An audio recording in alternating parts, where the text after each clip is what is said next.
It's an incredible story that we've been covering for years. They just print money. They've been buying stock. Apple stock is one of their biggest holdings. And it's like all these companies that go around buying back their own stock, right? They borrow money from the Fed and other central banks when it was near 0%, and they buy back their own stock, and they get a price move in their stock, and the executive stock options go up. And then all these stock buyback programs are starting to fall apart as well.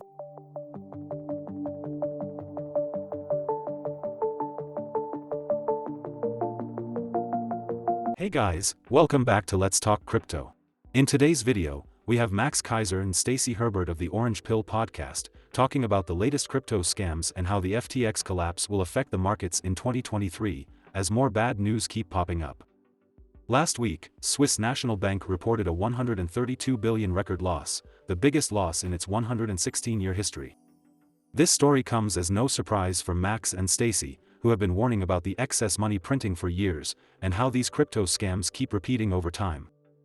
Let's listen to Max and Stacy as they talk about Bitcoin's future in El Salvador, the crypto market, and what's coming next in terms of monetary cycles, so make sure to stick around till the end.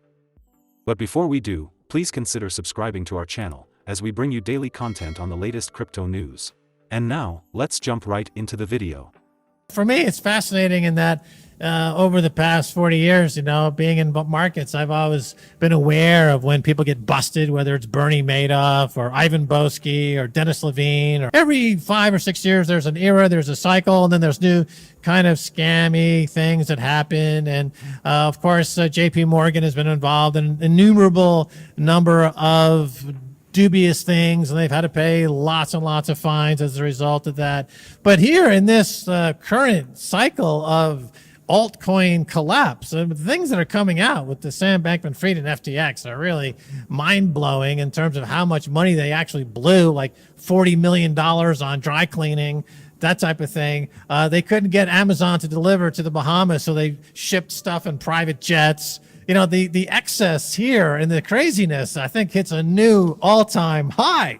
What we're doing here in El Salvador is we're Bitcoin country. So we're building a new Singapore, a new Hong Kong, we're building a new Florence, all of those combined. Like, we're way bigger than just Singapore, just Hong Kong, just Florence. We're doing all of it into one. President Bukele is a leader, so of course he wants a solid foundation, because he needs a solid foundation to build what he wants to build. Because when he says, never let anyone tell you that we're too small here in El Salvador to be big. We want to be big, and you can't go big on somebody else's shitcoin. No, absolutely not. So Bitcoin, the foundation, layer one, these new security laws open up a pathway for things like the volcano bond or volcano token.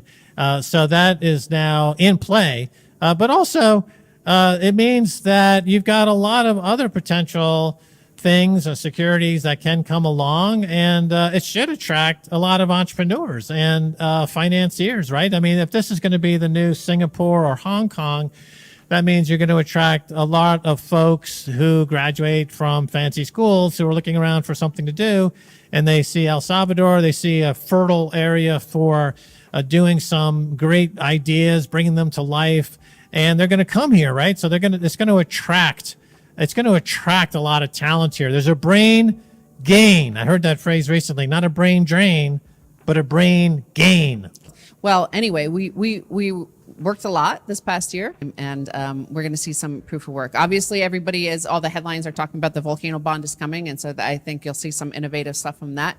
You needed all the ingredients in the cauldron of good times coming, and this is what I think we have now. The conditions are ripe for this Renaissance 2.0 to take off. Of course, there's no limit when you have a great leader and perfect money. President Bukele's dream of making El Salvador big by getting away from the corrupt fiat world has driven him to pursue a solid monetary foundation to rebuild the country on, which led him to Bitcoin. Meanwhile, in the fiat world, there's some disturbing news involving a big national bank in Europe. Let's listen to what Max and Stacy have to say about it. Look at what has happened in Switzerland this past week. So We've covered that on all our programs over the years of Switzerland becoming a giant hedge fund. They were the first to kind of like print up Swiss francs and then start buying shares in various companies. And they amassed a huge position, for example, in Apple, using printed money, which was kind of clever in a way when they were the first doing it. They were the original shitcoiners. They turned the Swiss franc into a shitcoin. They were printing up these tokens and then buying real assets. That's kind of what, Sam Bankman-Fried did, right? So they printed up money. They were buying shares in various companies, including Apple. So they were the first to do this as a central bank. Right. And so it's been announced today or this past week, the Swiss National Bank just announced their biggest loss in its 116-year history. The loss equates to roughly 18% of Switzerland's projected gross domestic product of 744.5 billion Swiss francs. Its previous record loss was 23 billion francs in 2015. So 18% of projected GDP lost. And it's an incredible story that we've been covering for years. They just print money. They've been buying stock. Apple stock is one of their biggest holdings.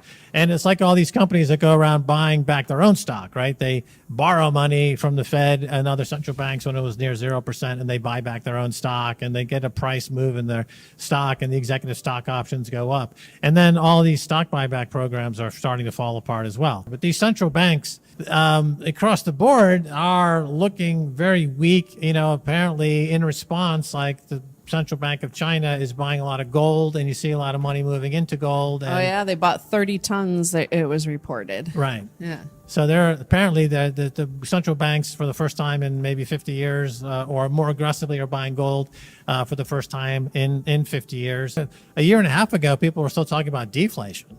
Like, how are we going to fight this deflation? We're targeting 2% inflation. How are we going to get to 2% inflation? We need to print more money, because they were simply reporting on those aspects of the economy that would reflect the need to print more money, because all the people who held assets are benefiting by all the money printing. So that's still going to be a problem moving forward. There's still going to be all these bursts of inflation in various pieces of the economy.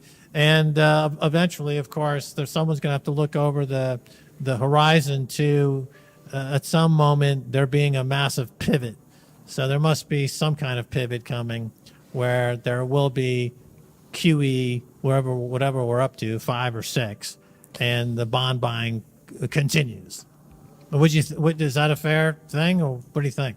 Keiser says central banks have been engaging in this money printing behavior all over the years, and that these cycles are going to continue to repeat themselves. But Stacy seems to disagree and have a very different opinion. So, what does Stacy think it's coming in the near future? No, I don't think there'll be more QE. I don't think it's going to be called QE. It's going to be just reset. I think it's going to be, sorry, there's no longer a US dollar. There's a CBDC. Like, the next thing is, it's over. Forget anything that happened.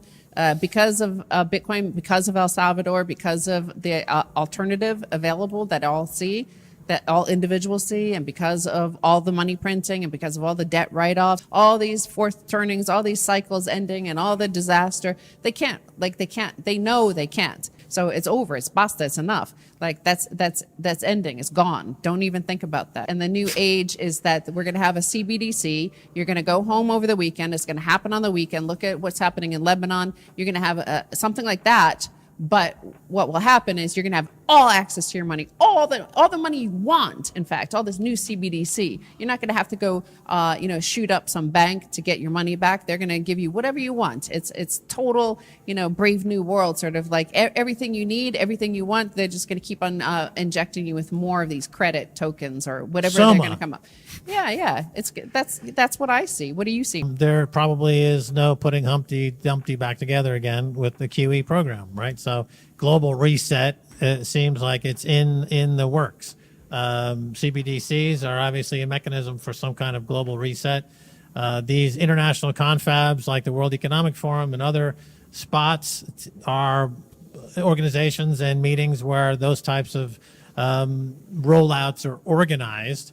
And I guess, given the alacrity with which things are falling apart, this big reset, definitely 2023. Governments all over the world have been paving the way to introduce CBDCs to the public as a more secure form of money and a way for them to protect consumers. But in reality, as Max and Stacy often allude to, the real intentions behind the Great Reset seem to be very different from what they're telling the population. What are your thoughts on this? Do you agree with Max that CBDCs are coming in 2023? Let us know in the comments below. If you enjoyed this video, please make sure to give us a like and subscribe. Thank you so much for watching. This is Let's Talk Crypto, and we'll see you in the next video.